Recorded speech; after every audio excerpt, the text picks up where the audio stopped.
నమస్కారం. టీవీ3 న్యూస్ వార్తలకు స్వాగతం. ముందుగా వార్తల్లోని ముఖ్యాంశాలు. 2027 వరకు 10 లక్షల ఇళ్ల నిర్మాణం పూర్తి చేయాలని సీఎం చంద్రబాబు ఆదేశం. ఆగస్టు 15కు 2.5 లక్షల ఇళ్లు, డిసెంబర్లో 2.4 లక్షల ఇళ్ల నిర్మాణం.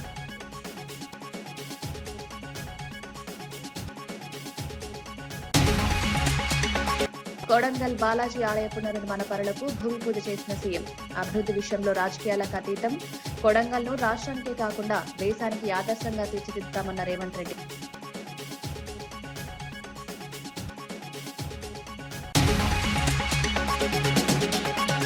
తప్పుడు కేసులో కోర్టుకు హాజరైన మాజీ మంత్రి గుడివాడ అమర్నాథ్. రైల్వే జోన్ సాధన కోసం తప్పుడు కేసులను సవాల్ చేసిన అమర్నాథ్ 6 నెలల జైలు తీర్పు సవాల్ చేస్తూ చట్టపరంగా పోరాటం. ప్రభుత్వ బెదిరింపులకు ఎదురుగా ప్రజాస్వామ్య రీతిలో పోరాటం. 50 ఏళ్ల అంగన్వాడీ వ్యవస్థకు టీజీ ఫుడ్స్ ద్వారా నాణ్యత. చిన్నారులు, గర్భిణీలకు సరైన పోషణ, నాణ్యత ప్రమాణాలు పాటిస్తూ ఫుడ్ సరఫరా. ప్రభుత్వం తగిన శ్రద్ధతో సెంటర్లో సామాజిక బాధ్యత కొనసాగిస్తుందని వ్యాఖ్య. చంద్రబాబు నాయుడు గృహ నిర్మాణం, భూ సర్వేపై సమీక్ష నిర్వహించారు. ఆగస్టు 15 నాటికి 2.5 లక్షల ఇళ్ల నిర్మాణాన్ని పూర్తి చేయాలని, డిసెంబర్ నాటికి మరో 2.4 లక్షల ఇళ్లను పూర్తి చేయాలని ఆదేశించారు. 2027 నాటికి 10 లక్షల ఇళ్ల నిర్మాణ లక్ష్యంతో ప్రణాళికలు రూపొందించాలన్నారు. గ్రామీణ ప్రాంతాల్లో 3 సెంట్లు, పట్టణ ప్రాంతాల్లో 2 సెంట్ల భూభాగం కేటాయించడం, నివాసితులకు సరైన స్థలం, మౌలిక సౌకర్యాలు అందించడం కీలకమని తెలిపారు. విజయవాడ, ఇతర ప్రాంతాల్లో ఇళ్ల నిర్మాణ పనులను సమర్థవంతంగా పర్యవేక్షిస్తూ ప్రభుత్వం నిరంతరం పురోగతిని గమనిస్తుందని స్పష్టం చేశారు. ఈ చర్యల ప్రణాళికతో, సమయపాలనతో అమలు చేయబడతాయని, ప్రజలకు స్థిరమైన నివాసం కల్పించడానికి ప్రభుత్వం కట్టుబడి ఉందని తెలిపారు. ఒకవేళ వాళ్ళు గాని ఒప్పుకుంటే 2 సెంట్లు బదులు 3 సెంట్లు కావాలంటే వాళ్ళు మోడిఫికేషన్ చేసి ఎగ్జిస్టింగ్ లేఅవుట్ లో అది కూడా ఇవ్వండి. ఈ 2 ఎక్సర్సైజ్లు అయిన తర్వాత బ్యాలెన్స్ బెనిఫిషరీస్, బ్యాలెన్స్ ఎవరైతే ఉన్నారో రిమైనింగ్ బెనిఫిషరీస్, కొంతమందికి అక్కడ ఉండడానికి కూడా విల్లింగ్ లేదు, కొంతమంది కొత్త వాళ్ళు ఉన్నారు. వీళ్ళని ఒకసారి ఎస్టిమేట్ చేయండి. ఎస్టిమేట్ చేసి ఇప్పటికీ ఏదైతే ఉందో ల్యాండ్ ఎక్కడెక్కడ మీకు పాసిబిలిటీ ఉందో డిస్ప్యూట్ లేకుండా ఇమ్మీడియట్ అక్విజిషన్ చేసి హౌస్ సైట్స్ ఇచ్చేసి ఈ హౌస్ సైట్స్ కూడా ఇండ్లు కట్టాలి. టోటల్ 10 లక్షల ఇండ్లు కట్టాలి. మీకు వచ్చేది 2 లక్షల ఇంటి జాగాలు ఇవ్వాలి. ఇవన్నీ కూడా ఉండేటన్ని అడ్జస్ట్ చేసిన తర్వాత ఎలిజిబుల్ అటు ఇటు 10,000 20,000 ఉన్నా మీరు కన్సిడరేషన్ తీసుకుంటారు. స్టాచ్యురేషన్ బోర్డుకి వెళ్తున్నాం, 100% ఇస్తున్నాం. 60,000 మందికి పట్టాలు ఒక విజయవాడలో ఇచ్చే అవకాశాలున్నాయి. ఇదే మరిగా విశాఖపట్నంలో ఒక 20,000-30,000-40,000 వేలకు అక్కడ కూడా ఇచ్చే అవకాశం ఉంది. ఒక 10,000-15,000. ఇలాంటి చాలా గ్రామాలు, ఈవెన్ గుంటూరు 22 ఏకర్ చాలా ల్యాండ్స్ ఉన్నాయి. ఇవన్నీ కూడా మీరు తీసుకొని నాకు అవన్నీ కూడా క్లియర్ చేసి 100% రెగ్యులరైజ్ చేయడం మన బాధ్యత. 1 ఈజ్ 4,88,000 ఆన్ గోయింగ్ హౌసింగ్, 2.5 లక్షలు ఆగస్ట్ 15th. 2 మిగిలిన 2,33,000 38,000 వస్తుంది. 4,88,000 అంటే అది బై డిసెంబర్. రిమైనింగ్ 10 లక్షల ఇండ్లు 2 ఇయర్స్. 2 ఇయర్స్ అంటే ఇప్పటి నుంచి నెక్స్ట్ ఇయర్ 2028 డిసెంబర్ మీరు ప్లాన్ చేసుకోండి. దీనికి కావాల్సిన హౌస్ సైట్స్ ఎగ్జిస్టింగ్ లేఅవుట్స్ లో దోస్ హు ఆర్ విల్లింగ్. కొడంగల్లో ప్రతి ఒక్కరూ 2034 వరకు కలిసికట్టుగా పనిచేయాలని ముఖ్యమంత్రి రేవంత్ రెడ్డి తెలిపారు.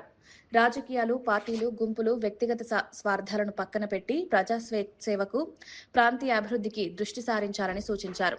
ఒక తరహా అన్ని వర్గాలు, వయసులు, పార్టీలు కలిసినప్పుడు కొడంగల్ దేశంలో ఆదర్శ నియోజకవర్గంగా నిలుస్తుందని, విద్య, రోడ్లు, వ్యవసాయం, ఆరోగ్యం, భవన నిర్మాణం వంటి ప్రధాన రంగాల్లో సమన్వయాన్ని పెంచి అభివృద్ధి కార్యక్రమాలను వేగవంతం చేయాలని ముఖ్యమంత్రి హితవు సూచించారు. ప్రతి వర్గం, ప్రతి వ్యక్తి అందరికీ సమాన అవకాశాలు, శ్రద్ధ చూపుతూ కూటమి రూపంలో కొడంగల్ అభివృద్ధికి కృషి చేయాలన్నారు. కొడంగల్ పోయి చూసి రావాలి అని అనుకునేటట్టు ఉండాలి. గానే మా కిషన్ నాయక్ ఉన్నాడు, సార్ మా ఊరికి కరెంటు లేదు, సబ్ స్టేషన్ ఇస్తే నీకు మంచిగా ఏంది ఆటను కోసి దావత్ ఇస్తాను. మరి ఆ ఎల్ల ఒక సబ్ స్టేషన్ కోసం ఎక్కడెక్కడనో తిరిగి కన్నోళ్ళ కాళ్ళు పట్టుకొని ఆ ఎల్ల తెచ్చిన. ఇవాళ ఒక్కటి కాదు 100 కావాలంటే మనం సంతకం పెట్టుకుంటే అయితే ఒక్క సబ్ స్టేషన్ కోసం ఆయన కన్నమ్మ కష్టాలు పడాల్సి వచ్చింది. అరే మా కిషన్ నాయక్ అడిగే మరి ఎట్లనైనా చేయాలి కదా తండాలకు అని మరి ఆయన సబ్ స్టేషన్ తెచ్చుకున్నాం. ఒక్కటి తెచ్చుకుంటే పెద్ద విజయం అన్నట్టు అనిపించింది. ఇవాళ 400 kV సబ్ స్టేషన్ పరిగికి తెచ్చుకున్నాం. ఇవాళ పెద్ద ఇండస్ట్రియల్ పార్క్ 2000-3000 ఎకరాలల్లా పెద్ద పెద్ద పరిశ్రమలు దేనికే ఇవాళ మనము లగచర్ల దగ్గర మనం పెద్ద పరిశ్రమలే కట్టుకుంటున్నాం. డైరెక్ట్ కోస్గి నుంచి ఇంటర్నేషనల్ ఎయిర్పోర్ట్ వరకు 300 ఫీట్ల రోడ్డు ముంబై పూనా ఎట్లుంటుందో అంత గొప్ప రోడ్డు ఇవాళ మనం తెచ్చుకుంటున్నాము. ఇవాళ కొడంగల్ చౌరస్తా ఆ ఎల్ల ఎట్లుండే ఇవాళ ఎట్లా తయారవుతుంది. ఆ ఎల్ల ఈ గుడికాడికి వస్తే ఎన్ని సందులు ఎన్ని గుంతలు ఎట్లుండేనో మీరందరూ చూసారు. ఇవాళ మనం కట్టుకోబోతున్న గుడి నమూనా ఆ పక్కన కనిపిస్తుంది. అందుకే మిత్రులారా ప్రతి ఊర్లో చిన్న చిన్న సమస్యలు ఉంటాయి, భిన్నమైన అభిప్రాయాలు ఉంటాయి, అక్కడక్కడ భేదాభిప్రాయాలు కూడా ఉంటాయి. కానీ నా సూచన ఒక్కటే, రాజకీయాలకు అతీతంగా మనం వ్యవహరించాలి. మనందరం కలిసికట్టుగా ఉండాలి. మీరందరూ కలిసికట్టుగా ఉంటే ఎన్ని వందల కోట్లైనా ఇవాళ మన దగ్గరికి తెచ్చుకునే పరిస్థితి. హైదరాబాద్ లో చిల్కల్గూడ ప్రాంతంలో మధ్యరాత్రి జరిగిన ఘోర హత్యపై ఏడీసీపీ నర్సయ్య స్పందించారు.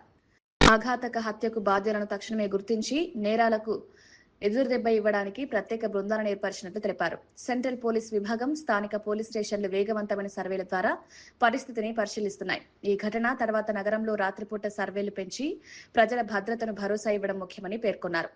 యువకులపై దాడి, హింసాచర్యలు ఈ ప్రాంతంలో మరింత చోటు చేసుకోకుండా పౌరుల సురక్షిత జీవనానికి కేంద్ర ప్రభుత్వం, పోలీస్ వర్గాలు చర్యలు తీసుకుంటున్నాయి. ఈ కొత్త భద్రతా ప్రణాళిక విద్యార్థులు, ఉద్యోగులు, స్థానికులందరికీ ముఖ్యమైంది. ఏడీసీపీ సూచనల ప్రకారం ప్రజలు అప్రమత్తంగా ఉండాలి, పోలీస్ సూచనలను అనుసరించాలి. తర్వాత ఆయన ఎమ్మటి ఫ్రెండ్స్ కూడా ఉన్నారు. కార్తీక్ అనే ఫ్రెండ్స్ అక్కడ ముగ్గురు కూర్చొని దే ఆర్ వాచింగ్ క్రికెట్. అరుగు మీద కూర్చున్నప్పుడు సడన్గా అటాక్ చేస్తే అతని తీవ్రమైన కత్తిపోట్లైనా ఇమీడియట్గా పోలీసు ఇన్ఫర్మేషన్ అదే రకంగా లోకల్ పీపుల్ తోటి గాంధీ హాస్పిటల్కి షిఫ్ట్ చేయడం జరిగింది. సో ఆ రకంగా అతను తీసుకెళ్ళిన తర్వాత అతను గాయాలతో చనిపోవడం జరిగింది. సో ఇప్పటికున్న ప్రాథమిక దర్యాప్తు ప్రకారము ఏదైతే మృతుడు డిసీజ్డ్ ఏదైతే ఉన్నాడో అతను అమ్మాయితోటి లవ్ అఫేర్ ఉందని ఒక ప్రాథమికంగా తేలింది.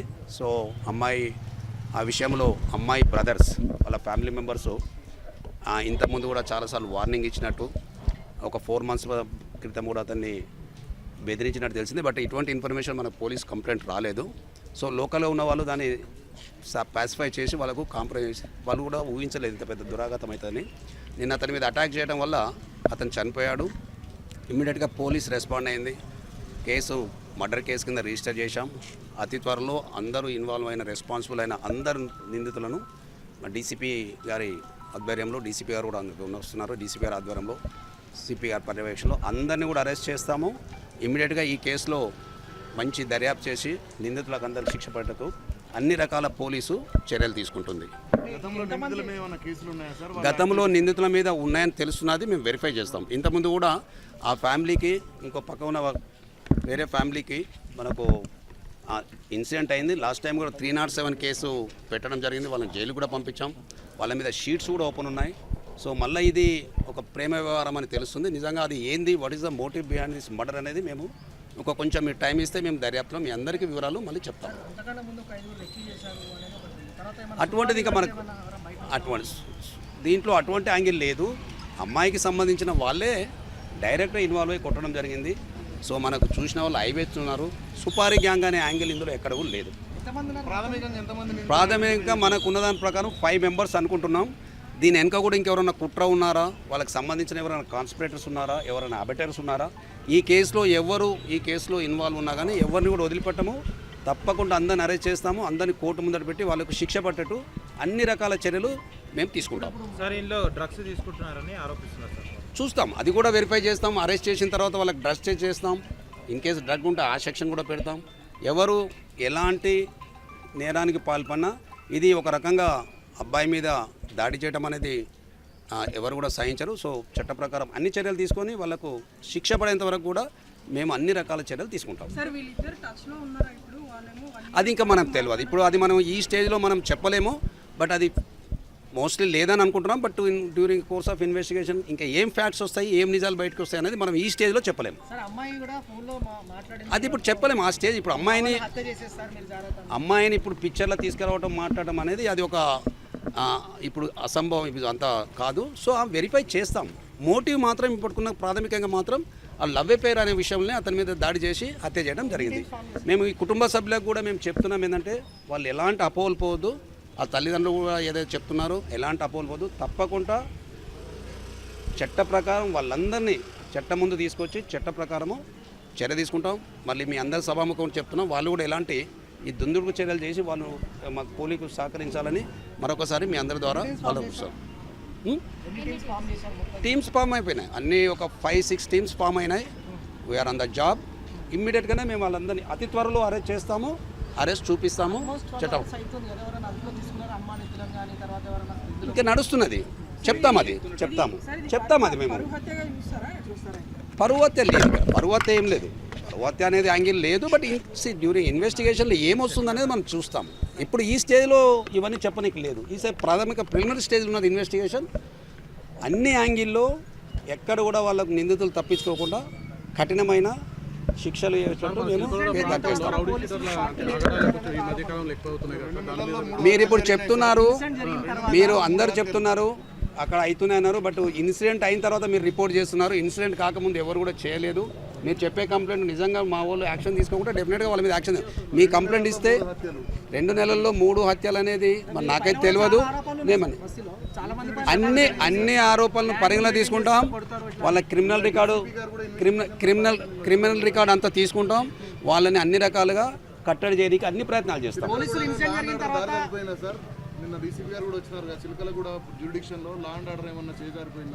లా అండ్ ఆర్డర్ ఎక్కడ చేజారిపోలేదని మీరు అందరూ చూస్తున్నారు. ఇది ఒక ఇష్యూ మీద జరిగిన హత్య, ఇదేదో లా అండ్ ఆర్డర్ రిలేటెడ్ కాదు. బట్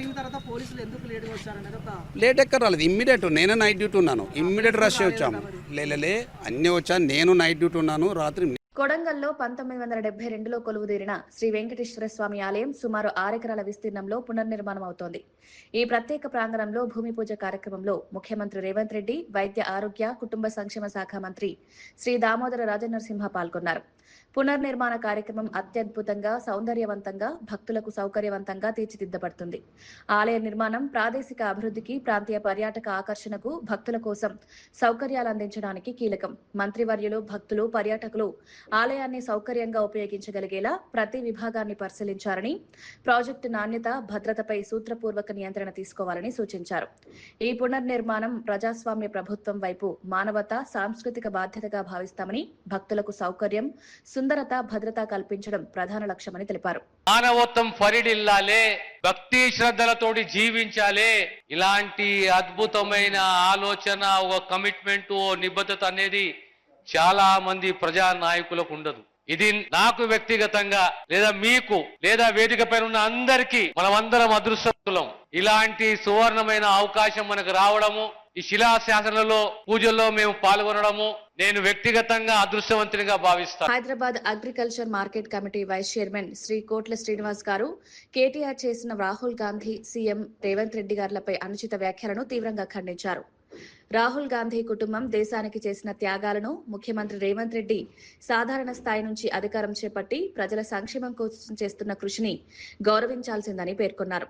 కేటీఆర్ తన భాష, తీరు మార్చుకోకపోతే కాంగ్రెస్ పార్టీ కార్యకర్తలు తగిన విధంగా స్పందిస్తారని హెచ్చరిస్తూ ప్రజా రాజకీయాల్లో వాడకపు విధానాలు తప్పకుండా సమీక్ష చేయబడతాయని స్పష్టం చేశారు. ఒక దేశాన్ని నిర్మించిన ఘనత కూడా శ్రీమతి ఇందిరాగాంధీకి దక్కుతుందని చెప్పడంలో ఎలాంటి అత్యశక్తి లేదు. శ్రీమతి ఇందిరాగాంధీ బలిదానం కుటుంబం కోసం కాలే, ఈ దేశం కోసమైన సంగతి ఈ దౌర్భాగ్యమైన కేటీఆర్ గారు తెలుసుకోవాల్సిన అవసరం ఉంది. అదే విధంగా రాజీవ్ గాంధీ గారు ఈ దేశం కోసం బలిదానమయ్యారు. తల్లి తనయుల బలిదానం ఈ దేశం ఎప్పుడు మర్చిపోదన్న సంగతి కూడా ఈ కేటీఆర్ గారు తెలుసుకోవాల్సిన అవసరం ఉంది.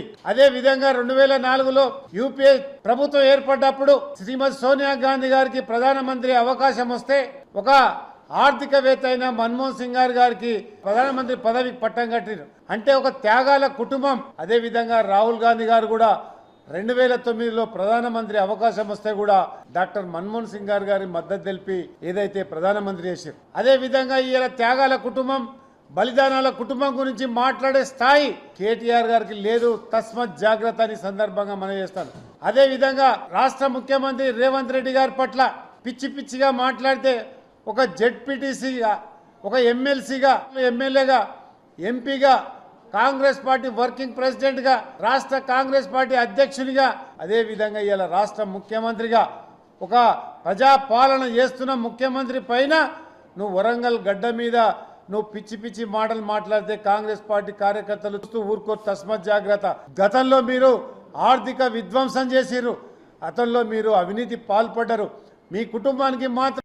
పశ్చిమ బెంగాల్ రాజకీయాల్లో సీనియర్ నాయకుడు సువేందు అధికారి బీజేపీలో శాసనసభాపక్ష నేతగా ఏకగ్రీవంగా ఎన్నికయ్యారు. కోల్కతాలో కేంద్ర హోంమంత్రి అమిత్ షా సమక్షంలో జరిగిన సమావేశంలో ఈ నిర్ణయం తీసుకున్నారు. ఇది బెంగాల్ చరిత్రలో బీజేపీ నుంచి ముఖ్యమంత్రి కావడానికి అతిపెద్ద అడుగు. మే 9న కోల్కతాలోని బ్రిగేడ్ పరేడ్ గ్రౌండ్ లో ఘన ప్రమాణ స్వీకారం కార్యక్రమం జరగనుంది. ఈ కార్యక్రమంలో ప్రధాని మోదీ సహా పలువురు కేంద్ర మంత్రులు హాజరు కానున్నారు. సువేందు అధికారి నేతృత్వంలో బీజేపీ పార్టీ రాష్ట్రంలో వ్యూహాత్మక విధంగా కార్యకలాపాలను ముందుకు తీసుకెళ్లనుంది. రాష్ట్ర రాజకీయాల్లో కొత్త శకం, మౌలిక సవాళ్లను ఎదుర్కోవడానికి సువేందు ఆధ్వర్యంలో పార్టీ ప్రణాళికలు రూపొందిస్తున్నాయి.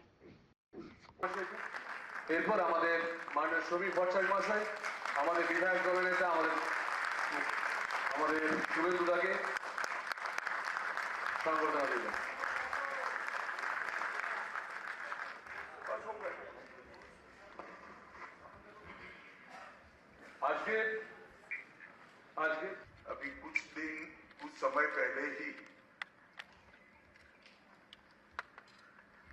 चुनाव की प्रक्रिया पूरी हुई है। लगभग 8 प्रस्ताव और समर्थन प्राप्त हुए हैं और सभी प्रस्ताव और समर्थन एक ही नाम के मिले। उसके बाद दूसरे नाम के लिए भी सबको समय दिया गया, पर्याप्त समय दिया गया, मगर कोई दूसरा नाम नहीं आया है। इसलिए केंद्रीय पर्यवेक्षक के रूप में मैं श्री शुभेंदु अधिकारी जी को पश्चिम बंगाल विधानमंडल दल के नेता के रूप में निर्वाचित घोषित करता हूं।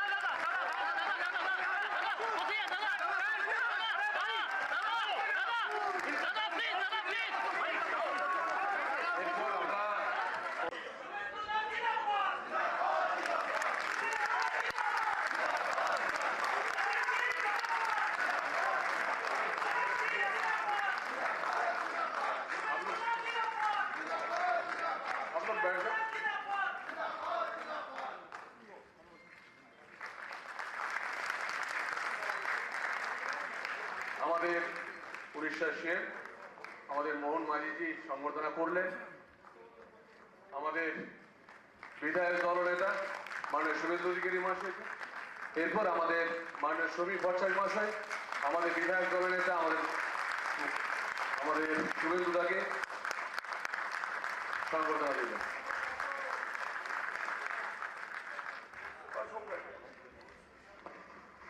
అంగన్వాడీ సెంటర్లలో చిన్నారులు, గర్భిణీ స్త్రీలకు అందించే పోషకాహారం ద్వారా వారి ఆరోగ్యం, పోషణ స్థిరంగా ఉండి టీజీ ఫుడ్స్ కార్మికుల కోసం ప్రత్యేక దృష్టి తీసుకుని వారి ఆరోగ్యం, పనితీరు పట్ల ప్రభుత్వ శ్రద్ధను నిరూపించింది. కొత్త కార్యక్రమం ప్రారంభించి కార్మికులు సముచిత పోషకాహారం పొందేలా చర్యలు చేపట్టడం ప్రారంభమైంది.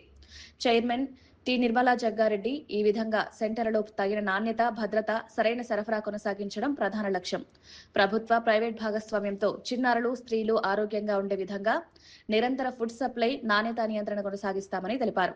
అందరికీ మరి చేసే సేవ మీకు ఇంకా కూడా కలిగించాలా, దేవుడు ఆరోగ్యాలు కూడా మీకు ఇవ్వాలి. ఎందుకంటే ఈ రోజు మేము ప్రతి జిల్లాలో చూస్తే ఫుడ్ నుంచి వచ్చే ఆహారం తిని పిల్లలు, కొంతమంది పిల్లలు వెయిట్ లాస్ ఉండడం, పెరగకపోవడం, హైట్ పెరగకపోవడం, లేకపోతే రక్తహీనత, రక్తం తక్కువ ఉండిపోవడం, అలాంటి రోగాలు ఎన్నో వస్తున్నాయి. కానీ ఇక్కడ నుంచి ఏర్పాటు చేసిన అంగన్వాడీ టీచర్స్ కి ఇచ్చి మరి వాళ్ళందరూ కూడా సప్లై చేస్తుంటే ఈరోజు చాలా ఈ కార్పొరేషన్, ఈ ఫుడ్ కార్పొరేషన్ నుంచి చాలా మంచి వెల్నెస్ వస్తుంది పిల్లలందరికీ, తల్లులకు కూడా. తెలంగాణ రాష్ట్రం కాదు, ప్రతి దగ్గర కూడా ఆడవాళ్ళు బలహీనంగా ఉంటారు, రక్తహీనంగా ఉంటారు. ఎందుకో మనందరికీ తెలుసు. మహిళ ఎప్పుడైనా కానీ పంచి పెట్టడమే కానీ తన కడుపు చూడదు, ఎదుటి వాళ్ళ కడుపు చూస్తుంది. భర్త గాని, కొడుకు గాని, బిడ్డ గాని కడుపు చూస్తుంది, తన కడుపు కాల్చుకొని. మనము ప్రొవైడ్ చేస్తే ఆ తల్లికి కడుపులో ఉన్న బిడ్డ బాగుంటది, తల్లి బాగుంటది, ఆరోగ్యంగా ఉండాలి. మరి ఆరోగ్యం లేకపోతే హాస్పిటల్లో లేకపోతే పుట్టిన పిల్లలు చనిపోవడం జరుగుతుంది. కాబట్టి మన ముఖ్యమంత్రి గారు మరి మంచి ఆలోచన చేసి ఈ కార్యక్రమాన్ని ఏర్పాటు చేసి కొండాపూర్ పోలీస్ స్టేషన్లో డీఎస్పీ సత్తయ్య గౌడ్ మీడియా సమావేశం నిర్వహించి గౌరీరెడ్డి శ్రీధర్ రెడ్డి చేసిన అసత్య ఆరోపణలకు సమాధానమిచ్చారు. గ్రామంలో ఫ్యాక్టరీ నిర్మాణానికి సంబంధించి బెదిరింపు కేసు నమోదు చేసి విచారణ కొనసాగుతున్నట్లు తెలిపారు. కేసులో ఏవైనా అభ్యంతరాలుంటే సంబంధిత శాఖలకు ఫిర్యాదు చేయాలని సూచించారు. మహిళా ఎస్ఐపై అనుచిత వ్యాఖ్యలు చేసినట్లయితే అట్టుదాటి ప్రవర్తనే చర్యలకు కారణమని స్పష్టం చేశారు. గతంలో శ్రీధర్ రెడ్డిపై పలు కేసులు నమోదయ్యాయని, పోలీస్ చర్యతో అందరితో సమానంగా తీసుకున్నట్లు తెలిపారు. ఆ గ్రామంలో ఒక కొత్త నూతనంగా నిర్మితమవుతున్న ఒక ఫ్యాక్టరీకి సంబంధించి ఆ ఫ్యాక్టరీకి సంబంధించిన వ్యక్తి మీద అక్కడికి పోయి బెదిరించినాడని, ఫోన్లో బెదిరించినాడని ఓ దరఖాస్తు వస్తే ఎస్ఐ గారు కేసు నమోదు చేయడం జరిగింది. ఆ కేసు నమోదు చేసిన దాంట్లో విచారణలో భాగంగా అతన్ని పోలీస్ స్టేషన్కి పిలవడం జరిగింది. పోలీస్ స్టేషన్కి పిలవడంలో భాగంగా పిలుచుకొచ్చిన తర్వాత అతన్ని కొన్ని విషయాలు అడగడం జరిగింది. మీరు ఎందుకు పోయారు, మీరు ఎందుకు ప్రశ్నించారు, ఒకవేళ మీకు అభ్యంతరం ఉంటే సంబంధిత శాఖలతో మీరు సంప్రదించి వాళ్ళకు పిటిషన్ ఫిర్యాదు రూపకంగా కానీ కన్సల్ట్ చేసి కానీ వాటికి తీసుకోవచ్చు అని చెప్పేసి అన్నప్పుడు అతను మహిళా అధికారం కూడా చూడకుండా అభ్యంతరకర భాష మాట్లాడడం. దాని విధంగా మొదలు వచ్చినప్పుడు పోలీస్ స్టేషన్లో అందరికీ రిసీవ్ చేసుకున్నట్టే అతన్ని కూడా రిసీవ్ చేసుకోవడం జరిగింది, అతనితో మాట్లాడడం జరిగింది, అతను చెప్పిందండి. కానీ అతని ప్రవర్తన మీ అందరికీ కూడా గతంలో మీరు లోకల్ కాబట్టి మీకు ఐడియా కూడా ఉంటుంది.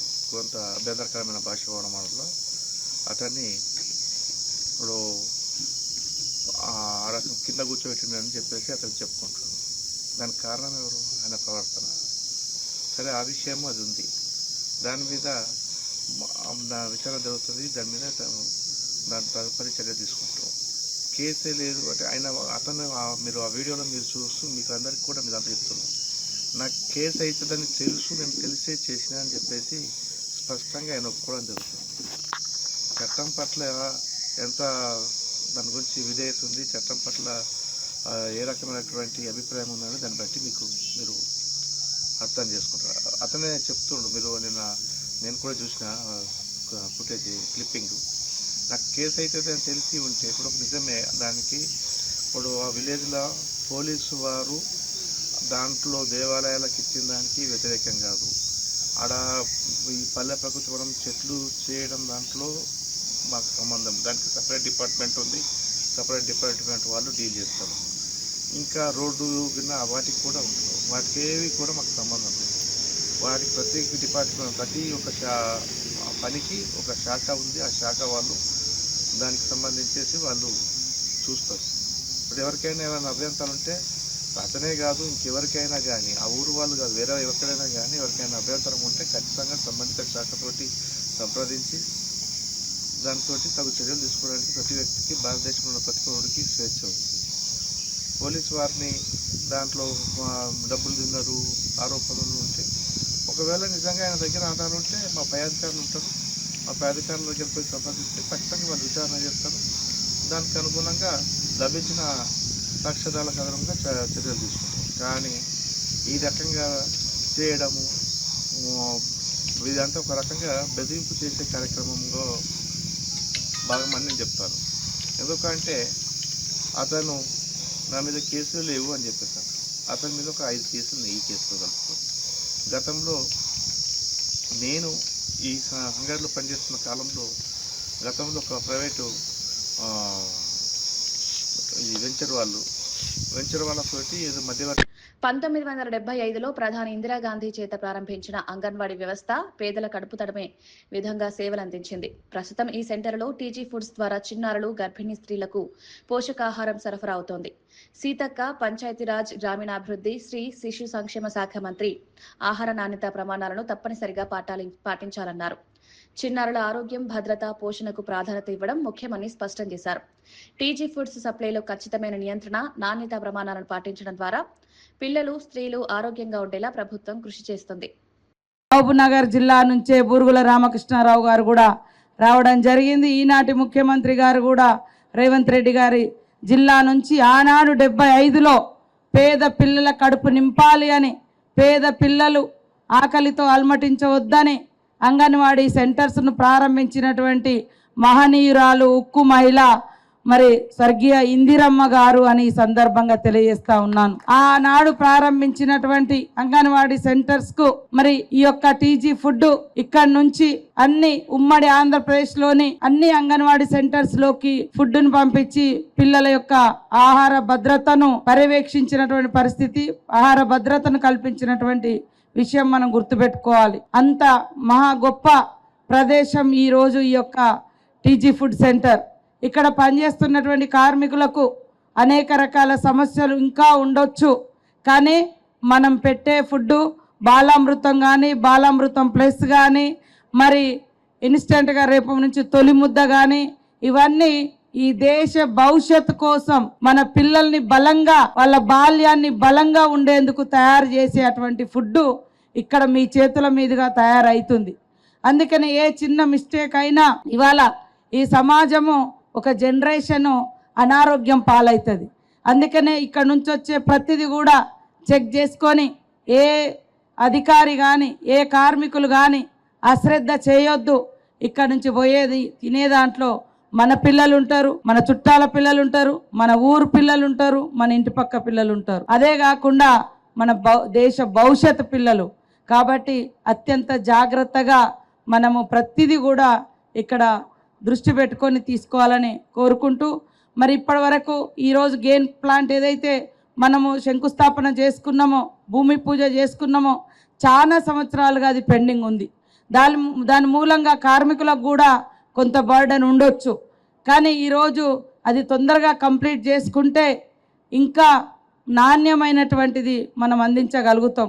కాబట్టి సెక్రటరీ గారు, చైర్మన్ గారు, మరి టీజీ ఫుడ్ ఎండి గారు చంద్రశేఖర్ రెడ్డి గారు, మరి 3 మెన్ టీమ్గా మీరు తయారై ముగ్గురు కనీసం వచ్చే నెల వరకు దాన్ని వాడుకలోకి తీసుకొస్తే ముఖ్యమంత్రి గారి చేతుల మీదుగా ఎమ్మెల్యే గారు, ఎంపీ మంత్రి గుడివాడ అమర్నాథ్ విశాఖపట్నం కోర్టులో హాజరయ్యారు. రైల్వే జోన్ సాధన కోసం గతంలో ఆమరణ నిరాహార దీక్ష చేపట్టిన సమయంలో టీడీపీ ప్రభుత్వం తప్పుడు కేసు పెట్టినట్లు ఆయన పేర్కొన్నారు.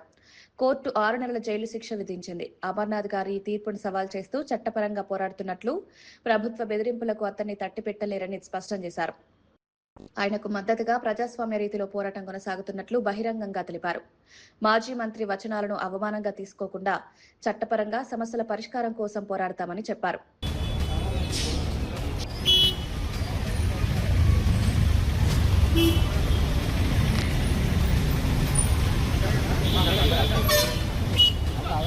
ఇవి ఈనాటి వార్తా విశేషాలు. మరో బులెటిన్లో మళ్ళీ కలుద్దాం. నమస్కారం.